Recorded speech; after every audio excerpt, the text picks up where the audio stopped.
Hay pueblos en Veracruz que cargan con el peso de sus propias historias, lugares donde el pasado nunca termina de pasar y donde las injusticias cometidas hace décadas siguen cobrando su precio.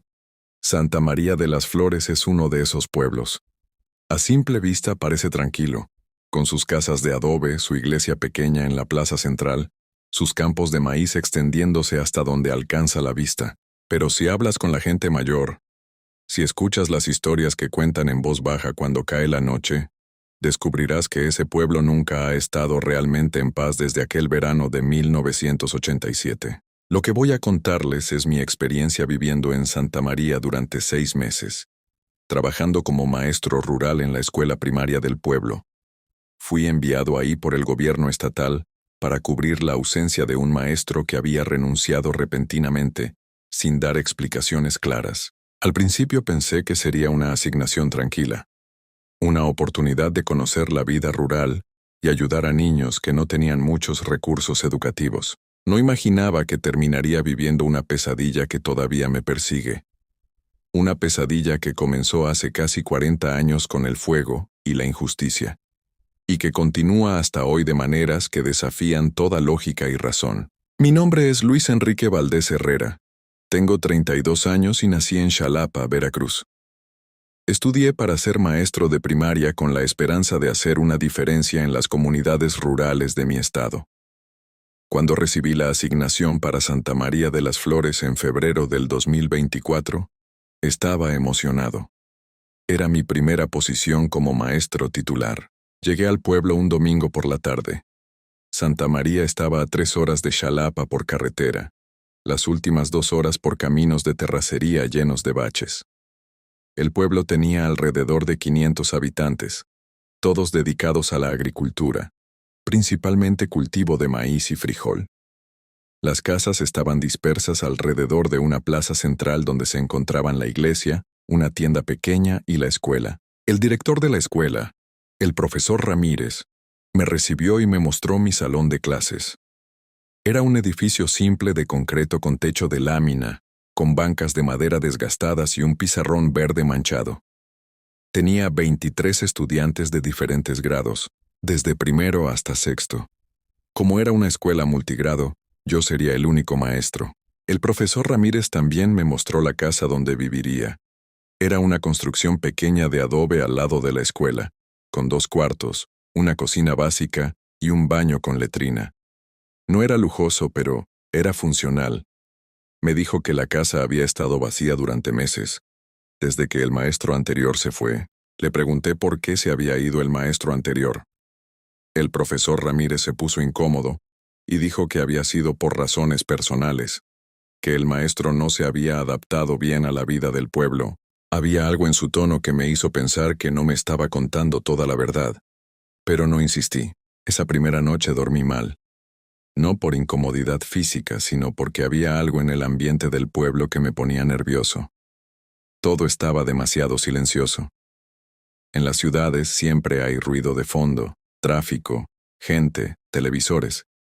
Pero aquí el silencio era profundo, casi opresivo. Y de vez en cuando, rompiendo ese silencio, escuchaba sonidos extraños, como susurros distantes o pasos suaves sobre la tierra. Comencé mis clases el lunes. Los niños eran tímidos al principio, pero se fueron abriendo conforme pasaban las horas. Eran buenos estudiantes, hambrientos de conocimiento, haciendo preguntas constantemente. Me cayeron bien inmediatamente. Durante el recreo, mientras los niños jugaban en el pequeño patio de tierra, una niña de 6º grado llamada Lucía se me acercó. Me preguntó si ya había escuchado sobre Doña Dominga. Le dije que no conocía a nadie en el pueblo todavía. Ella me miró con ojos serios y me dijo que Doña Dominga no era alguien que pudiera conocer, que había pasado hace mucho tiempo pero que todavía estaba aquí de alguna manera. Otros niños se acercaron y comenzaron a contar la historia todos al mismo tiempo. Tuve que pedirles que se calmaran y que uno solo hablara.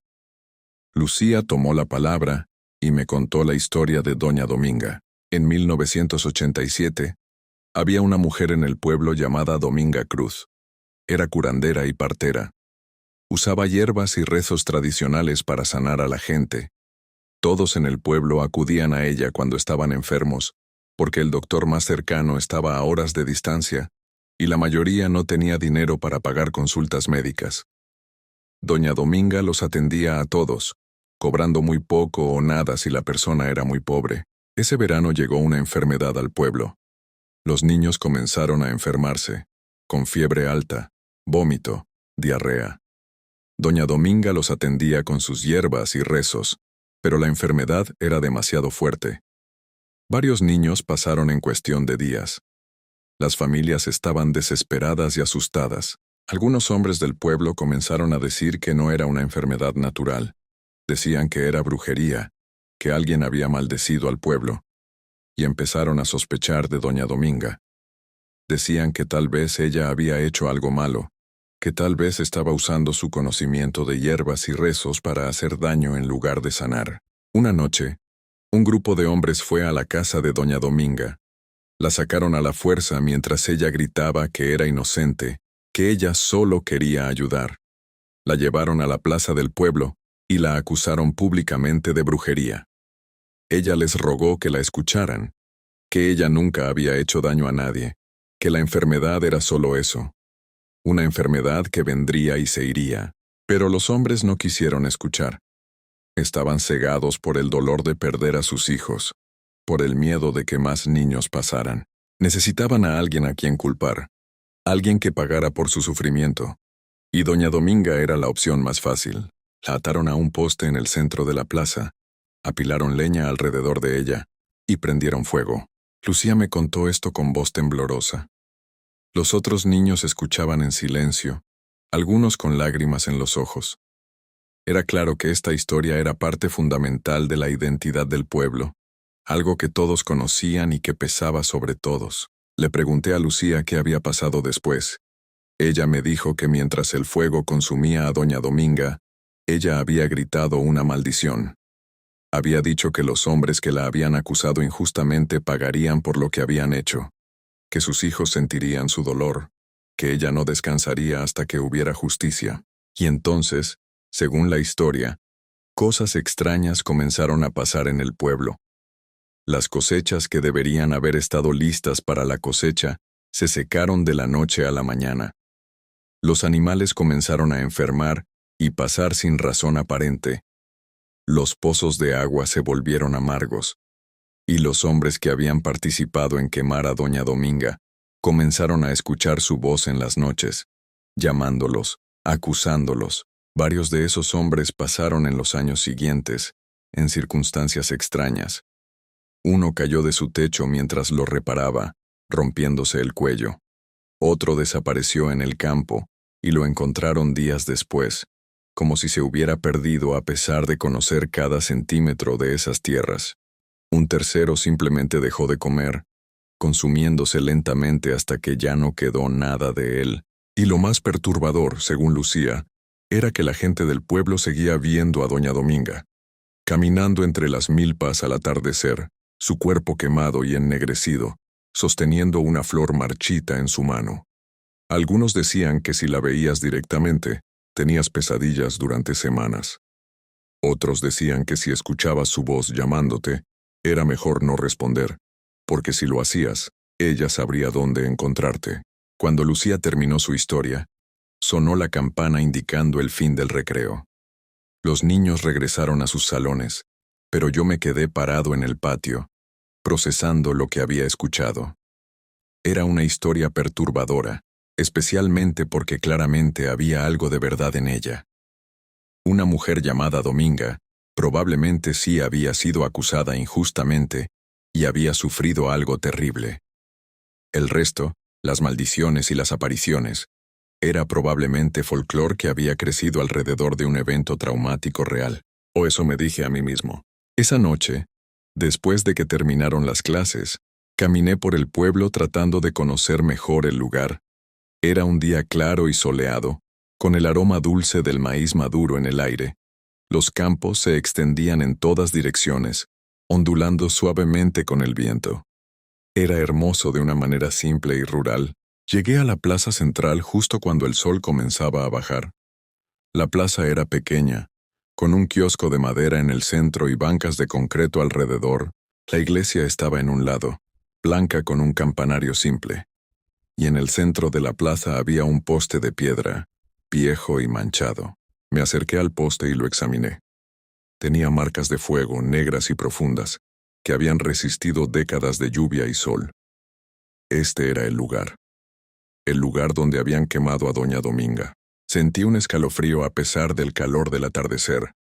Había algo profundamente perturbador en estar parado en el lugar exacto donde alguien había sufrido tan terriblemente.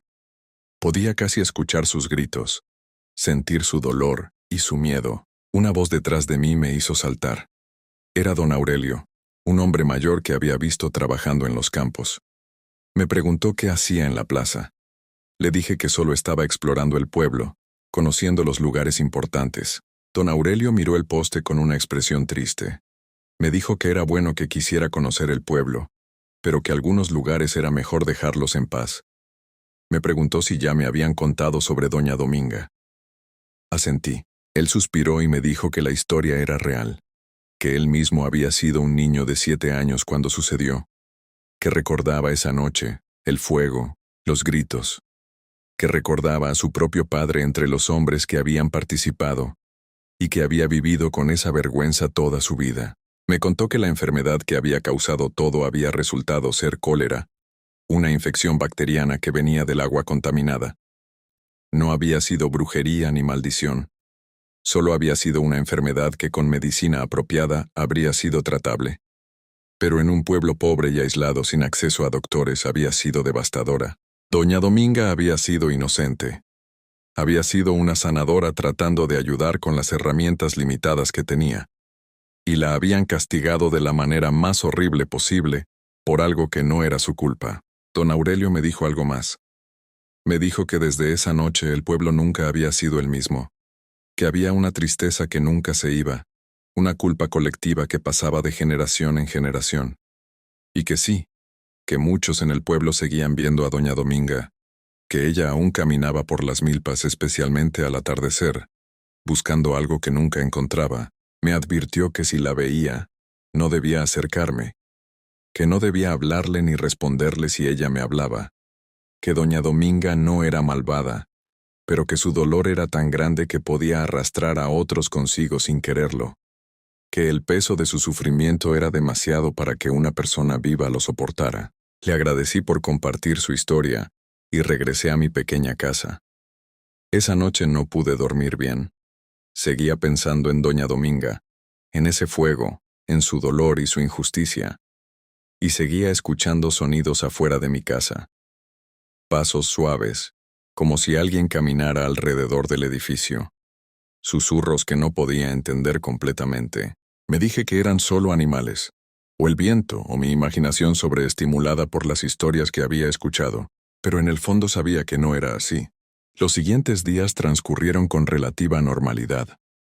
Mis clases iban bien, los niños aprendían rápido, y yo me estaba adaptando al ritmo del pueblo.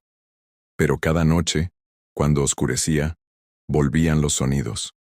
Los pasos alrededor de mi casa, los susurros que parecían venir de todas direcciones. Y a veces, cuando miraba por la ventana hacia los campos de maíz, veía sombras moviéndose entre las plantas, formas que no parecían tener la estructura correcta para ser humanas. Una semana después de mi llegada, durante la clase de la tarde, noté que varios niños estaban distraídos, mirando por las ventanas hacia los campos. Les pregunté qué pasaba. Lucía levantó la mano tímidamente y me dijo que habían visto a alguien caminando entre las milpas.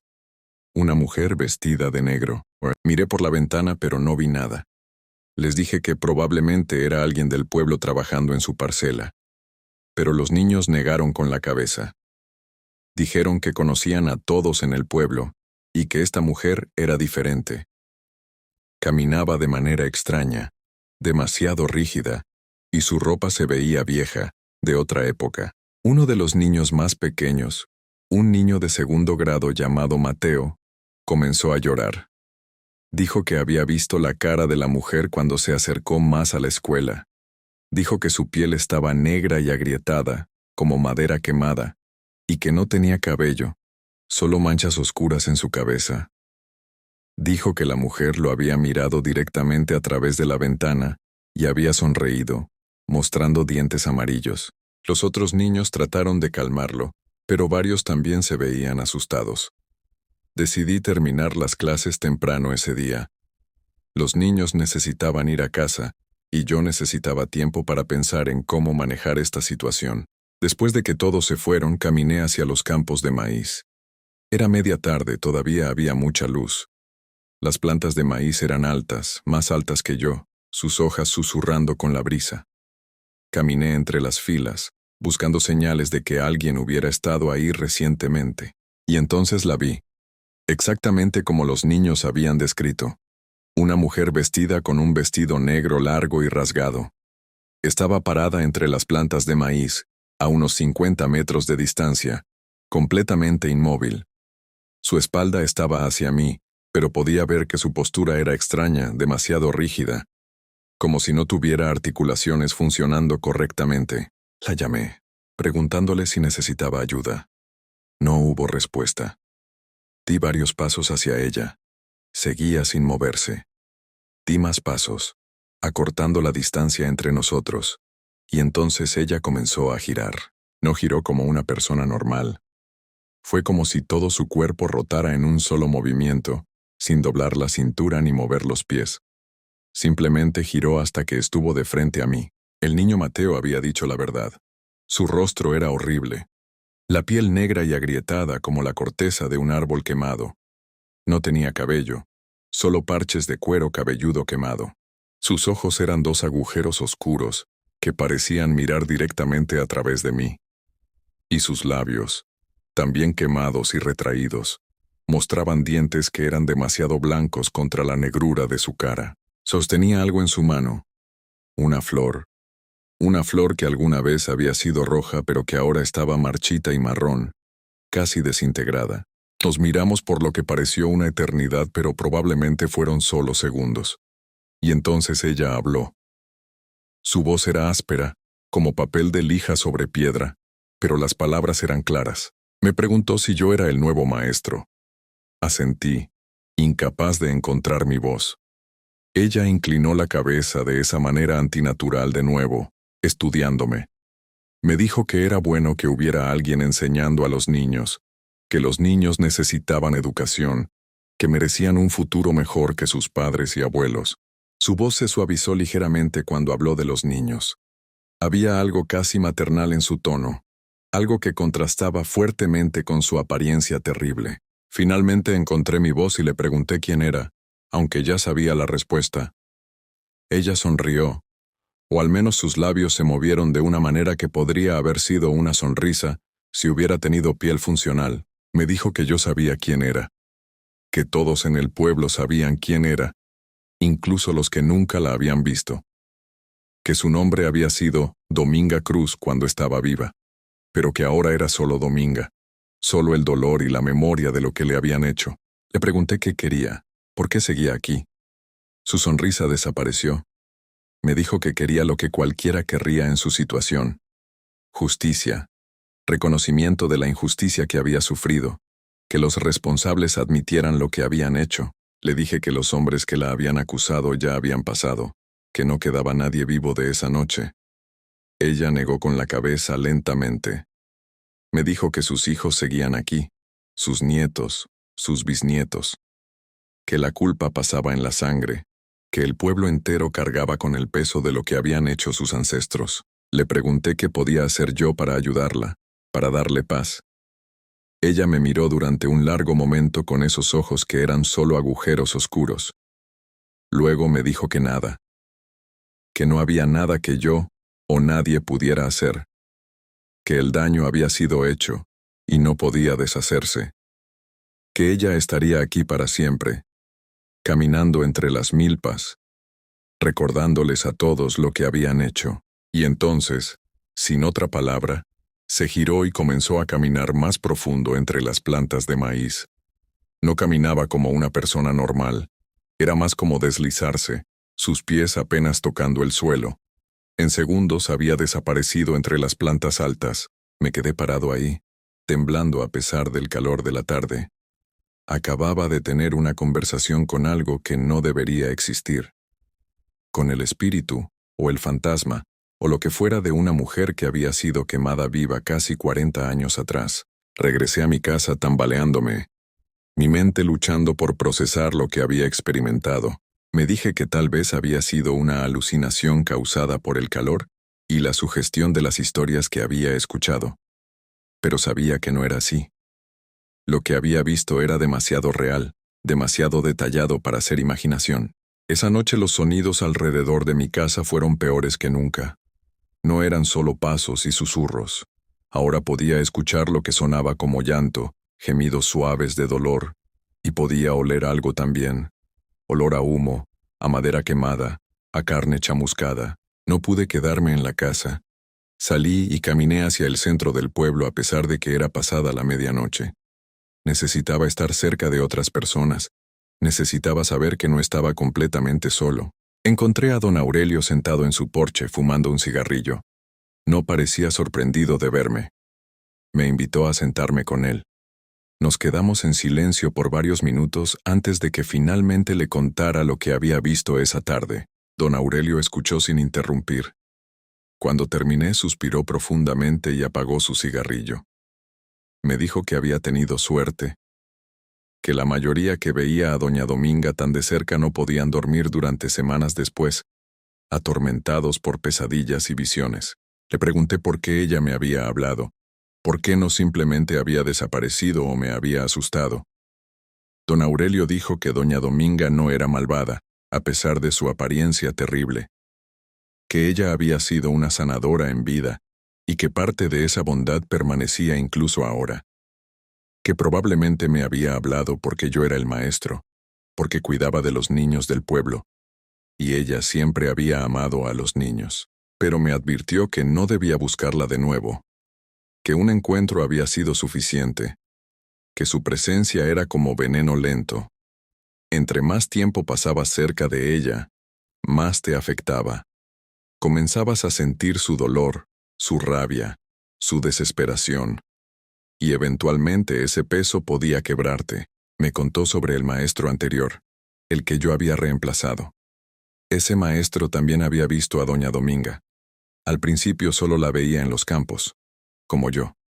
Pero luego comenzó a verla más cerca, en el patio de la escuela, parada afuera de su casa, y finalmente, dentro de su propia habitación, parada junto a su cama, mirándolo mientras intentaba dormir. El maestro había desarrollado pesadillas terribles. Soñaba que él era quien estaba siendo quemado, que sentía el fuego consumiendo su piel, que gritaba pidiendo ayuda pero nadie venía. Comenzó a perder peso, a verse enfermo. Y finalmente, una noche simplemente empacó sus cosas y se fue del pueblo, dejando todo atrás, incluyendo meses de salario sin cobrar. Don Aurelio me dijo que yo todavía estaba a tiempo de hacer lo mismo, de irme antes de que las cosas empeoraran, que el pueblo encontraría otro maestro eventualmente, que no valía la pena sacrificar mi cordura por este trabajo, pero yo no podía irme. No porque no tuviera miedo, porque lo tenía, sino porque sentía que tenía una responsabilidad con los niños. Ellos necesitaban un maestro. Ellos merecían educación. Y si yo me iba, ¿cuánto tiempo pasaría antes de que llegara alguien más? ¿Y cuánto tiempo duraría ese alguien? Además, parte de mí sentía que tal vez había una razón por la que doña Dominga me había hablado. Tal vez había algo que yo podía hacer, alguna manera de darle algo de paz. Las siguientes semanas fueron difíciles. Seguía viendo a doña Dominga regularmente, siempre en los campos de maíz, siempre al atardecer. A veces estaba lejos, solo una figura oscura entre las plantas. Otras veces estaba más cerca, lo suficientemente cerca para ver los detalles terribles de su rostro quemado. Nunca me acerqué a ella de nuevo después de ese primer encuentro, pero podía sentir su presencia constantemente. Era como un peso en el aire, una tristeza que permeaba todo el pueblo. Los niños también la veían con más frecuencia. Varios me dijeron que la habían visto parada afuera de sus casas por la noche, mirando hacia las ventanas. Algunos decían que podían escucharla cantando canciones de cuna antiguas, su voz áspera pero extrañamente reconfortante. Y entonces comenzaron a suceder otras cosas. Las cosechas empezaron a fallar. El maíz que debería haber estado listo para cosechar se secaba en las plantas, las mazorcas vacías o podridas. Los animales del pueblo comenzaron a enfermar. Vacas, cerdos, gallinas, todos desarrollando enfermedades extrañas que los veterinarios no podían identificar o tratar. Los pozos de agua, que siempre habían sido cristalinos, comenzaron a producir agua turbia con un sabor amargo. La gente tenía que hervir el agua durante mucho tiempo antes de que fuera segura para beber. Y lo más perturbador, las personas comenzaron a enfermarse. No era una enfermedad específica. Cada persona tenía síntomas diferentes. Algunos tenían fiebres que no bajaban. Otros desarrollaban dolores en el cuerpo que no tenían causa física. Algunos simplemente se debilitaban gradualmente, perdiendo peso y energía sin razón aparente. La gente del pueblo sabía lo que estaba pasando. Era la maldición de Doña Dominga manifestándose de nuevo. Igual que había pasado en los años después de su partida, el pueblo estaba siendo castigado. Una noche, mientras estaba acostado en mi cama tratando de dormir, escuché golpes en mi puerta, fuertes e insistentes. Me levanté y abrí con cautela. Era un grupo de hombres del pueblo, liderados por don Aurelio. Me dijeron que necesitaban mi ayuda, que habían decidido hacer algo que deberían haber hecho hace décadas. Iban a construir un monumento para doña Dominga en la plaza, reconociendo públicamente la injusticia que había sufrido. Iban a hacer una ceremonia pidiendo perdón en nombre del pueblo, y querían que yo, como maestro y como alguien a quien doña Dominga había hablado, participara. Acepté inmediatamente. Tal vez esto era lo que ella necesitaba. Reconocimiento de lo que le habían hecho. Una disculpa pública. Pasamos la siguiente semana preparando. Los hombres tallaron una piedra grande con el nombre de Dominga Cruz y las fechas de su nacimiento y partida. Escribieron una placa explicando quién había sido ella, una sanadora que había dedicado su vida a ayudar a otros, y que había sido acusada injustamente y castigada terriblemente. Decidimos hacer la ceremonia un domingo por la tarde, cuando todo el pueblo pudiera asistir.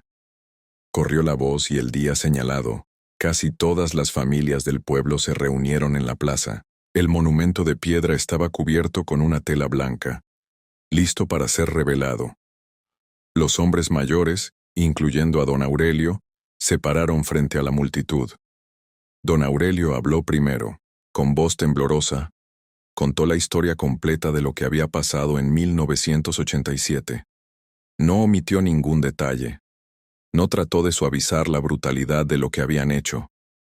Habló de cómo doña Dominga había sido inocente, de cómo había dedicado su vida a sanar, y de cómo había sido recompensada con fuego y dolor. Luego, en nombre de todo el pueblo, pidió perdón. Pidió perdón a doña Dominga, a su memoria, a su espíritu que aún caminaba entre ellos. Reconoció la injusticia y expresó el arrepentimiento profundo que el pueblo sentía. Otros hombres mayores hablaron también, algunos con lágrimas en los ojos, admitiendo que sus propios padres o abuelos habían participado en lo que pasó esa noche, compartiendo su vergüenza y su deseo de hacer las paces de alguna manera. Finalmente, removieron la tela del monumento. La piedra tallada brilló bajo el sol de la tarde. El nombre de Dominga Cruz grabado permanentemente, reconocida finalmente no como una bruja, sino como lo que realmente había sido, una sanadora, una ayudante, una víctima de injusticia. Hubo un momento de silencio. Todo el pueblo quedó callado, todos mirando el monumento. Y entonces sentí algo. Un cambio en el aire, como si una presión que había estado ahí todo este tiempo de repente se aligerara. Miré hacia los campos de maíz que rodeaban la plaza. Y ahí estaba ella, doña Dominga, parada en el borde del campo, mirando hacia el monumento. Varios otros en la multitud también la vieron. Algunos gritaron, otros lloraron, pero nadie corrió. Doña Dominga caminó lentamente hacia la plaza. Su forma quemada y terrible se movía entre la multitud que se separaba para dejarla pasar. Se acercó al monumento y lo tocó con su mano quemada. Pasó sus dedos sobre su nombre tallado en la piedra, y entonces hizo algo que nadie esperaba. Lloró. Lágrimas transparentes cayeron de esos agujeros oscuros donde alguna vez habían estado sus ojos, recorriendo las grietas de su piel quemada. Nos miró a todos, uno por uno. Y entonces habló, su voz áspera resonando en la plaza silenciosa. Nos agradeció por finalmente reconocer lo que había pasado, por admitir la injusticia, por tallar su nombre en piedra para que las generaciones futuras supieran la verdad. Pero luego dijo algo que hizo que mi sangre se helara. Nos dijo que agradecía el gesto, pero que no era suficiente, que el reconocimiento no podía deshacer el dolor, que las disculpas no podían borrar el fuego, que su sufrimiento había sido demasiado grande para ser compensado con palabras y piedra. Nos dijo que la maldición continuaría, que el pueblo seguiría sufriendo como ella había sufrido, que sus cosechas fallarían, sus animales enfermarían, sus hijos llevarían el peso de la culpa de sus ancestros. Nos dijo que ella permanecería ahí, caminando entre las milpas, recordándoles cada día lo que habían hecho, que no habría perdón real, no habría paz, no habría final, porque algunas injusticias son demasiado grandes para ser perdonadas, algunos dolores son demasiado profundos para sanar, y algunos espíritus están demasiado rotos para encontrar descanso. Y entonces se giró y caminó de regreso hacia los campos de maíz. La observamos hasta que desapareció entre las plantas altas. Y cuando miré las caras de las personas a mi alrededor, vi desesperación. Habían esperado que esta ceremonia trajera paz. Habían esperado que doña Dominga finalmente pudiera descansar, pero ahora sabían la verdad. No habría descanso para ella. Y por lo tanto no habría descanso para ellos. Esa noche, después de que todos se fueron a sus casas en silencio, me senté en los escalones de mi pequeña casa y observé los campos oscuros. Podía ver su figura moviéndose entre las plantas, una sombra más oscura que la noche a su alrededor. Me di cuenta de que don Aurelio había tenido razón desde el principio. Debería haberme ido cuando tuve la oportunidad, porque ahora estaba atrapado aquí como todos los demás, bajo el peso de una maldición que nunca terminaría. Los días siguientes fueron los peores. Las cosechas no solo fallaban, se pudrían en las plantas de maneras grotescas. Mazorcas de maíz que cuando las abrías, estaban llenas de gusanos negros que no eran de ninguna especie conocida. Frijoles que se volvían negros y blandos antes de poder ser cosechados. Los animales seguían enfermando y pasando. Las familias perdían su ganado, su única fuente de ingresos. Y las personas también empeoraban. Niños desarrollando fiebres que no respondían a ningún medicamento. Adultos perdiendo la voluntad de vivir, quedándose en cama mirando al techo con ojos vacíos. Y doña Dominga estaba en todas partes ahora. Ya no solo en los campos. La gente la veía en sus casas, parada en las esquinas de las habitaciones. La veían en sus sueños, acercándose con esa flor marchita en la mano. La escuchaban susurrando sus nombres en la oscuridad. Yo también la veía constantemente, parada afuera de mi ventana por la noche, mirando hacia adentro, sentada en una de las bancas de mi salón cuando llegaba en la mañana, siguiéndome cuando caminaba por el pueblo, y cada vez que la veía me sentía más débil, como si su presencia absorbiera algo de mí, algo esencial, mi energía, mi esperanza, mi voluntad de continuar. Traté de irme varias veces, empaqué mis cosas, subí a mi carro, manejé hacia la salida del pueblo. Pero cada vez, algo me detenía. Mi carro se apagaba sin razón. La carretera parecía extenderse infinitamente sin llegar nunca a ningún lado. O simplemente perdía la determinación, daba vuelta y regresaba al pueblo. Era como si el pueblo mismo no me dejara ir. Como si doña Dominga hubiera decidido que yo era parte de esto ahora, que tenía que quedarme y ser testigo de lo que había causado la injusticia de hace 40 años. Los niños dejaron de venir a la escuela. Sus padres los mantenían en casa tratando de protegerlos de la enfermedad que se extendía por el pueblo. Mi salón quedó vacío. Ya no había razón para mi presencia aquí, pero aún no podía irme. Don Aurelio pasó en marzo. Lo encontraron en su cama una mañana, con los ojos abiertos, mirando algo que solo él podía ver. En su mano apretaba una flor marchita, la misma flor que doña Dominga siempre llevaba. Más personas siguieron, jóvenes y viejos. La enfermedad no discriminaba, y cada uno cuando lo encontraban, tenía esa misma expresión de horror en su rostro, como si hubieran visto algo terrible en sus últimos momentos. El pueblo se está vaciando. Las familias que pueden irse se van, abandonando sus casas y sus tierras. Pero muchos no pueden. No tienen dinero para mudarse. No tienen familia en otros lugares. Están atrapados aquí, esperando su turno. Y yo sigo aquí también. Han pasado 4 meses desde que llegué a Santa María de las Flores. Se siente como 4 años, o 4 décadas. Anoche, doña Dominga entró a mi casa. No tocó la puerta, no rompió ninguna ventana. Simplemente estaba ahí de repente, parada junto a mi cama, mirándome con esos agujeros oscuros donde deberían estar sus ojos. Se sentó en el borde de mi cama. Pude sentir el peso de su presencia, el colchón hundiéndose ligeramente. Me habló con esa voz áspera que ahora conozco tan bien. Me dijo que sentía que yo estuviera atrapado en esto, que yo no había hecho nada malo, que no era responsable de lo que había pasado, pero que no podía dejarme ir, que necesitaba testigos de lo que el odio y el miedo podían causar, que necesitaba que alguien contara esta historia. Me dijo que el pueblo de Santa María moriría, que en algunos años no quedaría nadie, que se convertiría en un pueblo fantasma, solo edificios vacíos y campos sin cultivar, y que ella seguiría ahí, caminando entre las milpas muertas, esperando a que alguien recordara, a que alguien entendiera. Me preguntó si odiaba estar aquí. Le dije que sí, que quería irme más que nada. Ella asintió como si lo entendiera. Me dijo que ese había sido exactamente su sentimiento esa noche cuando el fuego la consumía, que había querido escapar, que había rogado ser liberada. Pero nadie la había escuchado. Y ahora, me dijo, yo experimentaba una pequeña fracción de lo que ella había sentido. Atrapado, sin poder escapar, viendo mi vida consumirse lentamente. Era su regalo para mí, su manera de enseñarme, de hacer que entendiera. Se inclinó más cerca. Podía oler el humo en ella, eterno e imposible de lavar. Me tocó la mejilla con su mano quemada. Su piel se sentía como papel quemado, quebradiza pero aún con algo de calidez residual del fuego que la había consumido hace tanto tiempo. Me dijo que pronto sería mi turno, que la enfermedad me llevaría como había llevado a los demás, que mi tiempo aquí estaba terminando, pero me prometió algo. Cuando pasara, ella se aseguraría de que mi espíritu no quedara atrapado como el de ella, que me dejaría ir en paz. Era lo menos que podía hacer por alguien que no había participado en la injusticia original. Y entonces desapareció.